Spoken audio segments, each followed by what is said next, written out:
আহমদিয়া মুসলিম জামাত নামে বাংলাদেশের মধ্যে একজন মানুষ আছে কাদিয়ানি, ওরা নিজেরা মুসলিম দাবি করে, ওরা কোনো অবস্থায় মুসলমান হইতে পারে না।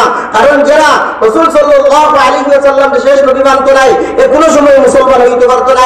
যেভাবে কাদিয়ানি কাফির, কাদিয়ানি কাযযাব, ঠিক তেমনি ভাবে যারা কাদিয়ানির নবী মানবো এরাও কাফির, এরাও কাফির, এরাও কাফির। যারা এই সব মানুষকে কাফির মানতো নাই, কাফির হইতো না, এরাও কাফির। এই কারণে আমরা সতর্কতা রাখবো, এইসব মানুষের যদি মুসলমান হয়ে দাবি করে তাহলে এরা আমরা এই দেশের মধ্যে এরারে জায়গা দিতাম না এবং এরারে আমরা এই দেশ থেকে প্রতিহত করার চেষ্টা করবো। আর যদি এই দেশের মধ্যে হিন্দু, বৌদ্ধ, খ্রিস্টান, অন্যান্য ধর্মাবলম্বী সবাই বসবাস করতে পারে তাহলে তারাও এই দেশের মধ্যে বসবাস করতে পারবো। কিন্তু হিন্দু তার হিন্দু পরিচয় বসবাস করে, খ্রিস্টান তার খ্রিস্টান পরিচয় বসবাস করে, ইহুদি তার ইহুদি পরিচয় বসবাস করে, ঠিক তেমনি ভাবে তারাও কাদিয়ানি পরিচয় দিতে পারবো, কিন্তু মুসলমান পরিচয় দিয়া এই দেশের মধ্যে তারা বসবাস করতে পারতো না।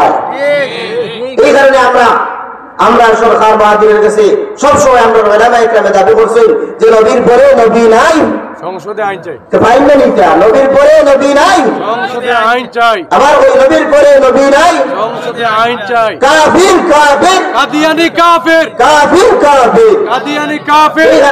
কারণ রাসূল সাল্লাল্লাহু আলাইহি ওয়াসাল্লাম যারা শেষ নবী মানত নাই এরা কোনো অবস্থায় মুসলমান হইতে পারে না। আল্লাহ রাসূল সাল্লাল্লাহু আলাইহি ওয়াসাল্লাম রে আল্লাহ তাআলা শেষ নবী এবং শ্রেষ্ঠ নবী বানাইছেন, সেই জন্যই আমরা শ্রেষ্ঠ উম্মত হইছি। আল্লাহ তাআলা কোরআন শরীফের মধ্যে ফরমায় কুনতুম খায়রা উম্মাতিন উখরিজাত লিন-নাস তা'মুরুনা বিল মা'রুফি ওয়া তানহাউনা 'আনিল মুনকারি ওয়া তু'মিনুনা বিল্লাহ। আল্লাহ তাআলা আমাদের উদ্দেশ্য করিয়া বলে মানুষ, হে উম্মতে মুহাম্মদী শুনো, তোমরাই শ্রেষ্ঠ উম্মত, তোমাদেরকে মানুষের কল্যাণের জন্য বাহির করা হয়েছে। তোমরা মানুষকে সৎ কাজের আদেশ করবাই এবং অসৎ কাজ থেকে নিষেধ করবাই। দায়িত্ব হইল দুইটা। আমরা শ্রেষ্ঠ উম্মত হয়েছি আল্লাহ তাআলার পক্ষ থেকে দুইটা দায়িত্ব পাইয়া।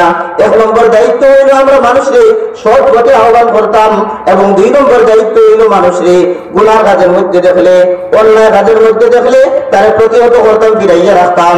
এটা হইল আমাদের দায়িত্ব।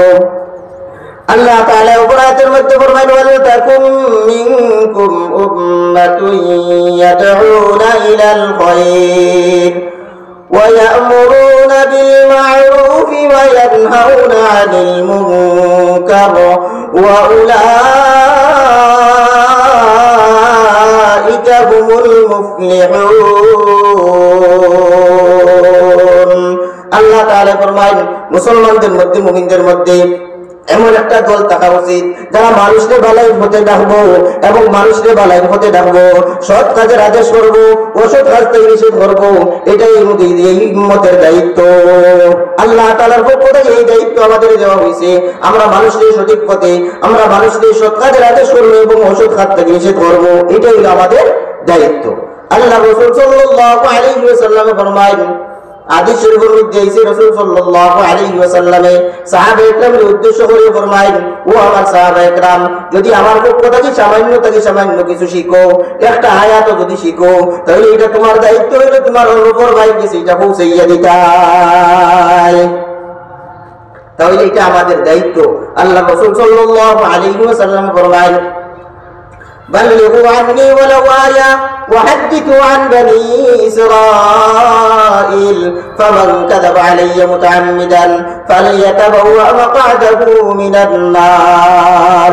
বুখারী শরীফের রিওয়ায়াত। আল্লাহ রাসূল সাল্লাল্লাহু আলাইহি ওয়াসাল্লামে সাহাবায়ে কেরামকে উদ্দেশ্য করিয়া বলেন, আমার সাহাবায়ে কেরাম, যদি আমার কাছ থেকে সামান্য জিনিস শিখো, একটা আয়াত শিখিয়ে থাকো অথবা একটা আয়াত থেকে বেশি শিখিয়ে থাকো, তাহলে তোমার অপর ভাইয়ের কাছে পৌঁছানো এটা তোমার দায়িত্ব। বালিগু আন্নি, আমার কাছে এটা তুমি পৌঁছাইয়া দাও। অপর হাদিসের মধ্যে আল্লাহ রাসূল সাল্লাল্লাহু আলাইহি ওয়াসাল্লামে ওই যে বিদায় হজ্জের ভাষণের মধ্যে রাসূল সাল্লাল্লাহু আলাইহি ওয়াসাল্লামে সাহাবায়ে কেরামের উদ্দেশ্য করিয়া ফরমালেন, লিউবাল্লিগিশ শাহিদু মিনকুমুল গায়িবা। আমার সামনে যারা উপস্থিত আছো, আমার সামনে যারা উপস্থিত আছো সবাই যারা অনুপস্থিত আছে, অর্থাৎ আমার আগত উম্মতের কাছে তোমাদের দায়িত্ব হইল যারা উপস্থিত, তারা অনুপস্থিত ব্যক্তির কাছে আমার পক্ষ থেকে যে শরীয়ত পাইছে সেই শরীয়তটারে ওপরের কাছে পৌঁছাইয়া দিতে এটা তোমাদের দায়িত্ব। এই কারণে সাহাবায়ে ইকরাম আল্লাহ রাসূল সাল্লাল্লাহু আলাইহি ওয়াসাল্লামের এই দায়িত্ব পাওয়ার পরে সাহাবায়ে ইকরাম মক্কার মধ্যে অবস্থান করছেন, কিন্তু সাহাবায়ে ইকরামের কবর মক্কার মধ্যে নাই, মদিনার মধ্যে অবস্থান করছেন। কবর দেখা যায় মদিনার মধ্যে নাই, মক্কার মধ্যে অবস্থান করা, মক্কার মধ্যে মৃত্যুবরণ করা বড় সৌভাগ্যের বিষয়। হাজার হাজার লক্ষ লক্ষ মানুষ দেখবে হজের মধ্যে, তারা জিয়ারত করলে অনেক সৌভাগ্যের বিষয়। এমনকি যদি কোনো মানুষ মদিনার মধ্যে মারা যায়, মদিনার মধ্যে মরলে আল্লাহ রাসূল সাল্লাল্লাহু আলাইহি ওয়াসাল্লাম ফরমায় যে ব্যক্তি মদিনার মধ্যে মারা যাইবা ওই ব্যক্তির রাসূল সাল্লাল্লাহু আলাইহি ওয়াসাল্লাম সুপারিশ করবা। সুবহানাল্লাহ। قال رسول الله صلى الله عليه وسلم من استطاع منكم أن يموت بالمدينة فليمت بالمدينة فإني أشفع لمن مات بالمدينة। রাসূল সাল্লাল্লাহু আলাইহি ওয়াসাল্লাম ফরমান যে ব্যক্তি পারে সে যেন মদিনার মধ্যে মরে, যে ব্যক্তি মদিনার মধ্যে মারা যাইব আমি রাসূল তার জন্য কিয়ামতের মাঠে সুপারিশ করব। সুবহানাল্লাহ। কিন্তু এত সৌভাগ্যের জিনিস তো ইয়া সাহাবায়ে ইকরাম যেই সময় আল্লাহ রাসূল সাল্লাল্লাহু আলাইহি ওয়াসাল্লামের পক্ষ থেকে নিজের দায়িত্বের খবর পাইছেন যে আমি যা শিখছি ওপর বাইরে শুনানি, ওপর বাইরে শিখানি আমার দায়িত্ব। এই কারণে সাহাবায়ে ইকরাম মক্কা থেকে বাইরে গেছেন আর বাড়িতে গেছেন না। রাসূল সাল্লাল্লাহু আলাইহি ওয়াসাল্লামের এই বক্তব্য শোনার পরে সাহাবায়ে ইকরাম ইরাক, ইরান এবং বিভিন্ন দেশের মধ্যে গিয়া সেই জায়গার মধ্যে সারা জিন্দেগি তারা আল্লাহ তাআলার দ্বীনের প্রচারের কাজের মধ্যে ছিল। এই কারণে মক্কার মধ্যে মদিনার মধ্যে বেশি সাহাবায়ে ইকরামের কবর পাওয়া যায় না, বরং অন্য দেশের মধ্যে দেখা যায় সাহাবায়ে ইকরামের কবর। সুবহানাল্লাহ। ওই যে ইরাকের মধ্যে পাইবা, ইরানের মধ্যে পাইবা, তেহরানের মধ্যে পাইবা, ওই ইয়ামানের মধ্যে পাইবা, এমনকি আফ্রিকার জঙ্গলের মধ্যে সাহাবায়ে ইকরামের কবর আছে। আমাদের যে ভারতবর্ষ, ওই ভারতবর্ষের মধ্যে ওই সময় সাহাবায়ে ইকরাম আইয়া উপস্থিত হয়েছেন। সুবহানাল্লাহ। এই যে ভারতবর্ষের মধ্যে আইছেন সাহাবায়ে ইকরাম, আরো একটা জিনিস আমরা লক্ষ্য